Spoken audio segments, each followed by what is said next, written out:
Hi and welcome to a new lecture in the RICS APC Essentials course. This course is crafted in order to help those who want to get chartered under the quantity surveying route. And this course is crafted in order to help the RICS APC candidates to take their understanding of the different areas of competencies from level 1 knowing, going to level 2 doing, and then ending with level 3 advising whenever relevant. And in this lecture, we're going to be discussing the ethics and code of conduct area of competence. And it is a mandatory competency up to level 3, which is advising. And the way we're going to be tackling this area of competence is going to be a bit different from the other areas of competencies, because we're going to be focusing on the knowledge, because at the end of the day, the implementation of ethics and code of conduct is going to be different from one person to the other, depending on the wide variety of circumstances and situations each and every single candidate will pass by during their professional career. So we're going to be discussing mainly the knowledge here and then give some ideas about how the ethics is going to be assessed by the assessors during the interview. So we're going to be starting with understanding the RICS professional and ethical standards. We're going to be exploring the RICS structure, the governance and professional groups. We're going to know about how the client money is handled and what are the different requirements from the RICS. We're going to be exploring the RICS client money protection scheme. We are going to explain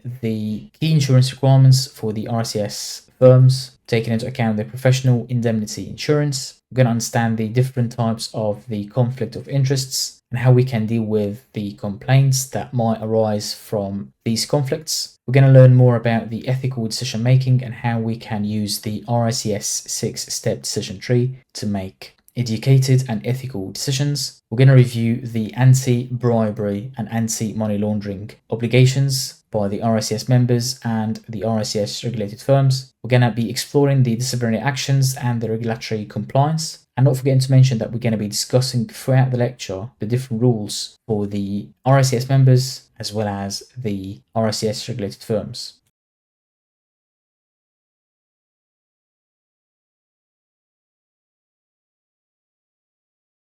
And now let's dive in the 5 RICS professional and ethical standards. And these are the core principles that will guide your professional career. So let's start first with integrity. This is the foundation of everything we do. Being transparent, honest and trustworthy is not just a recommendation, it is an absolute requirement. Every report you write, every client interaction that you undertake, every professional decision that you make, all of these, they have to be grounded in complete honesty. And also, the second thing is acting in a way that promotes trust in the profession. So remember, you're not just representing yourself, you're representing the entire RICS surveying community. Your actions are going to reflect on all surveyors. So always consider how your conduct impacts the profession's reputation. The third thing is always provide the highest level of service. And this means going above and beyond your client's expectations and not just merely meeting the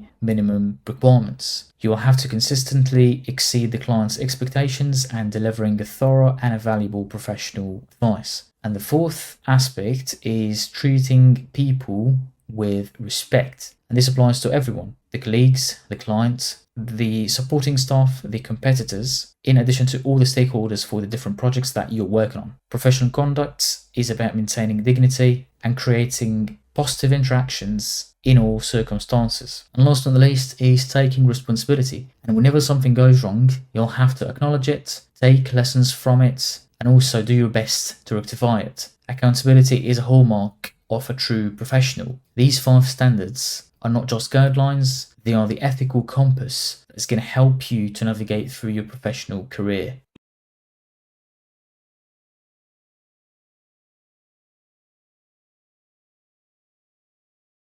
And now let's discuss the critical anti-bribery requirements that every RICS professional must adhere to. The Bribery Act in 2010 is a fundamental legal framework. This is not professional guidance, but it is a serious piece of legislation with severe consequences.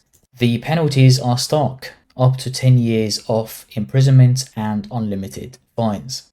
This is not about minor infractions, but this is about protecting the integrity of our entire profession. There are 4 key areas of bribery risks that you must be acutely aware of, and they include the direct bribes, the indirect bribes, the corporate hospitality, and also the facilitation payments. For the RICS members and the RICS regulated firms, these are must requirements, which means that these are non-negotiable. These are mandatory requirements and there is no room for interpretation or creative circumvention. And beyond the mandatory requirements, there are some guidelines about the anti-bribery actions that can be adopted by RICS members and RICS regulated firms, and they contain best practices and some recommendations. And these professional guidelines are about maintaining the highest ethical standards and not just avoiding legal trouble. And as we have alluded to in previous slides, that in our profession, the integrity and the reputation is the most valuable asset. And one moment of ethical breaches can compromise years of professional trust. Always choose integrity and always choose transparency. And this is all for this video, which is meant to be an extended trailer or a teaser. And if you want to have full access to the full length, recorded videos, the notes, the presentations, and the question and answer banks, do not hesitate to get enrolled on the APC Essentials course on the APC Mastery Path web portal. And you can make the best use of a coupon code, which is APC35 for a 35% discount. All the best in your APC journey. Thanks a lot for watching and catch you in the next video.